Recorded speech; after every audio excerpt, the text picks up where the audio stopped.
ডিপোর্টিং এ স্কুলে এসেছিলেন, স্কুলে এসেছিলেন।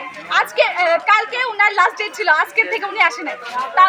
আর আমাদেরকে একজন স্যার বলেছিলেন যে ইলেকশনের সময় কোনো ডিপোর্টেশনের কোনো ট্রান্সফার কোনো হবেই না, কিন্তু আরেক স্যার বলছে যে দীপেন্দু স্যারকে ট্রান্সফার করার জন্য। আমরা এটার বিরুদ্ধে আন্দোলন করছি। আমাদের দীপেন্দু স্যারকে লাগবে, মানে লাগবে। আমাদের সাথে অন্যায় হয়েছে, দীপেন্দু স্যারের সাথে অন্যায় হয়েছে। আপনার সাথে বেমানি, দীপেন্দু স্যারের সাথে বেমানি। দীপেন্দু স্যার